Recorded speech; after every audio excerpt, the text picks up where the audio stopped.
사랑하는 새벽나라 친구들, 여러분과 화요일 말씀을 나눌 이형목 전도사입니다. 오늘 말씀을 통해 하나님과 동행하는 하루가 되기를 바랍니다. 제가 군대 이등병 시절 매점을 자유롭게 가지도 못하고 군대에서 주는 밥만 겨우 먹던 시절, 먹고 싶은 것이 너무나 많았습니다. 그래서 작은 수첩에 먹고 싶은 요리들을 적어 나갔습니다. 그리고는 첫 휴가만 간절히 기다렸죠. 수첩에 적힌 10개 음식들을 다 먹겠노라 다짐하며 설레는 마음으로 첫 휴가를 나가게 되었습니다. 몇 끼니 먹고 싶었던 음식을 체크하며 다 클리어했을 때 큰 만족감이 있었습니다. 일상에서 먹는 음식들이 이렇게 소중한 것인 줄 다시 한번 깨달았습니다. 그러나 그런 배부른 만족은 얼마 가지 못합니다. 우리에게는 영원한 만족을 줄 수 있는 식탁을 차려놓고 기다리시는 분이 계십니다. 오늘 말씀의 제목은 예수님의 풍성한 식탁입니다. 오늘의 말씀은 마가복음 6장 30절에서 44절입니다. 사도들이 예수께 돌아와 자기들이 한 일과 가르친 것을 모두 보고했습니다. 그런데 거기에는 오가는 사람들이 너무 많아 예수와 제자들은 먹을 겨를조차 없었습니다. 예수께서 그들에게 말씀하셨습니다. 외딴 곳으로 가서 잠시 쉬라. 그래서 그들은 따로 배를 타고 외딴 곳으로 갔습니다. 그런데 많은 사람들이 그들이 떠나는 것을 보고 그들을 알아보았습니다. 그러고는 여러 마을에서 달려나와 길을 따라 걸어가서 그들보다 그곳에 먼저 가 있었습니다. 예수께서 도착해 많은 사람들을 보시고 목자 없는 양들 같은 그들을 불쌍히 여겨 그들에게 여러 가지로 가르쳐주기 시작하셨습니다. 날이 저물어 가자 제자들이 예수께 다가와서 말했습니다. 이곳은 빈 들인데다 시간도 벌써 많이 늦었습니다. 사람들을 보내 가까운 마을이나 동네에 가서 각자 먹을 것을 사 먹게 하시지요. 그러자 예수께서 대답하셨습니다. 너희가 그들에게 먹을 것을 주라. 제자들이 예수께 말했습니다. 그러면 우리가 가서 200데나리오너치를 사다가 그들에게 먹이라는 말씀입니까? 예수께서 물으셨습니다. 빵이 얼마나 있느냐 가서 알아보라. 그들이 알아보고 말했습니다. 빵 5개와 물고기 2마리가 있습니다. 그러자 예수께서는 사람들을 모두 풀밭에 무리를 지어 앉히라고 제자들에게 지시하셨습니다. 그래서 사람들은 100명씩, 50명씩 무리를 지어 앉았습니다. 예수께서는 빵 5개와 물고기 2마리를 들고 하늘을 우러러 감사기도를 드린 후 빵을 떼셨습니다. 그리고 제자들에게 주어 사람들 앞에 갖다 놓으라고 하셨습니다. 예수께서는 물고기 2마리도 그들 모두에게 나눠주셨습니다. 사람들은 모두 배불리 먹었습니다. 제자들이 남은 빵 조각과 물고기를 모으니 12바구니에 가득 찼습니다. 빵을 먹은 남자 어른만도 5,000명이었습니다. 앞서 예수님께서 파송하신 제자들은 자신들에게 주어진 복음 전파 사역을 감당하고서 예수님께 돌아와 선교 보고를 했습니다. 이에 예수님은 수고하고 육신의 회복이 필요한 제자들에게 한적한 곳에 가서 쉬라고 말씀하시죠. 예수님은 제자들의 수고와 피로를 다 생각해 주십니다. 그리고 회복을 위한 시간도 허락하시죠. 그렇게 제자들은 배를 타고 한적한 곳으로 이동을 합니다. 그런데 어떻게 알고 따라왔는지 이미 많은 무리들이 배가 도착할 곳까지 달려가 예수님을 기다리고 있었습니다. 그런 백성들의 모습을 보며 예수님이 이렇게 말씀하십니다. 오늘 본문 34절의 말씀입니다. 예수께서 도착해 많은 사람들을 보시고 목자 없는 양들 같은 그들을 불쌍히 여겨 그들에게 여러 가지로 가르쳐 주기 시작하셨습니다. 배를 타고 도착하신 예수님은 자신을 기다리고 있는 많은 사람들이 목자 없는 양 같음을 보시고 그들을 불쌍히 여기셨습니다. 양이라는 동물은 목자가 없으면 살 수 없는 동물입니다. 시력이 굉장히 좋지 않아서 스스로 길을 찾을 수가 없습니다.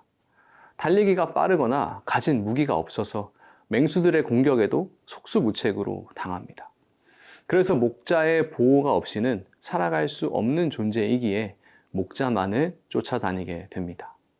이 모여든 이스라엘 백성들은 무엇이 그렇게 갈급했기에 예수님이 가는 곳이면 쉼도 없이 쫓아오는 것일까요?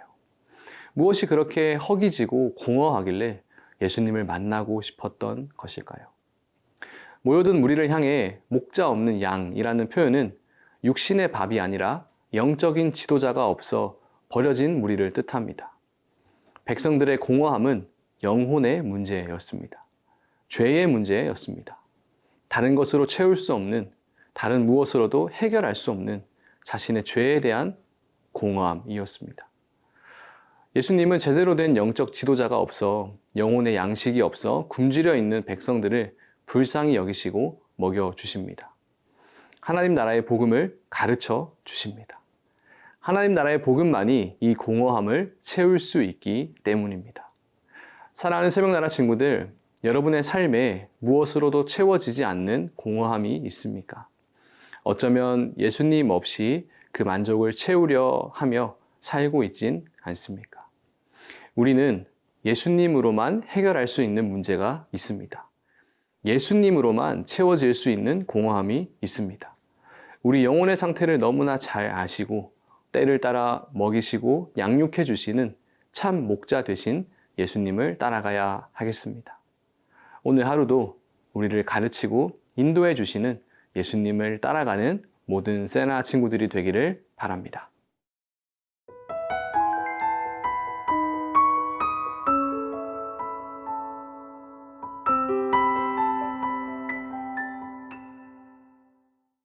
많은 사람들의 영적인 갈급함을 채워주시는 예수님을 보았습니다. 그리고 날이 저물어 가자 자신을 따라온 무리의 육신의 배고픔도 생각하십니다. 그래서 예수님은 제자들에게 이 사람들을 먹이라고 말씀하십니다. 이 명령을 들은 제자들은 굉장히 당황합니다. 아니, 지금 모여든 사람이 남자 어른만 5천 명에 많게는 수만 명이 모여 있는데 우리가 어떻게 사다 먹이겠습니까? 라며 반문합니다. 대략 1만 명의 사람을 먹이려면 김밥 한 줄을 지금 시세로 환산해서 먹인다고 해도 5천만 원에 이르는 돈이 필요합니다. 제자들이 어디 대출을 받을 수도 없고 당황할 만합니다. 주변에 알아보니 겨우 빵 5개와 물고기 2마리가 있을 뿐이었습니다. 우리가 잘 아는 바로 그 기적, 바로 오병이어의 기적이 여기서 일어나게 됩니다. 오병이어의 기적은 사복음서에서 모두 등장하는 유일한 기적입니다. 이처럼 오병이어의 기적은 예수님이 어떤 분인지를 잘 알려주는 매우 중요한 사건이죠. 오늘 본문 41절의 말씀입니다. 예수께서는 빵 5개와 물고기 2마리를 들고 하늘을 우러러 감사 기도를 드린 후 빵을 떼셨습니다. 그리고 제자들에게 주어 사람들 앞에 갖다 놓으라고 하셨습니다. 예수께서는 물고기 2마리도 그들 모두에게 나눠 주셨습니다. 예수님은 빵 5개와 물고기 2마리로 감사 기도를 드리신 후 모든 사람을 배불리 먹이십니다. 도저히 일어날 수 없는 기적을 일으키신 것이죠. 누구도 부족하지 않게 모두를 배부르게 채워 주십니다. 영적인 배고픔뿐만 아니라 육신의 허기까지도 풍성하게 채워 주십니다. 오병이어의 기적은 하나님 나라의 통치 이념을 보여줍니다. 그것은 바로 은혜와 긍휼입니다. 예수님은 자신을 따라 무작정 달려온 무리를 불쌍히 긍휼히 여기셨고 풍족한 은혜로 그들의 필요를 채워주셨습니다. 하나님 나라는 자신을 찾아오는 자들을 외면하지 않으시고 풍성히 채워주십니다. 사랑하는 새벽나라 친구들, 우리에게는 선한 목자이신 예수님이 계십니다. 더 이상 목자 없이 어디로 갈지 몰라 방황하지 않아도 됩니다. 어디서 이 허기를 채워야 할지, 이 공허함을 채워야 할지 찾아다닐 필요가 없습니다. 예수님께로 가면 하나님 나라로 우리를 인도해 주십니다. 예수님을 찾아갈 때 긍휼함과 은혜로 우리의 영적인 갈급함을 채워주시며 육신의 풍성함까지도 누리게 하십니다. 오늘 하루도 우리의 참된 목자 되신 예수님을 따라가는 모든 세나 친구들이 되기를 바랍니다. 살아계신 하나님, 우리 아버지, 오늘도 우리의 배고픔을 채워주시니 감사합니다. 다른 곳을 방황하지 않고 참된 목자이신 예수님만 따라가며 하나님 나라의 풍성함을 누리며 살아가는 우리 모두가 되게 하여 주옵소서. 예수님의 이름으로 기도합니다. 아멘.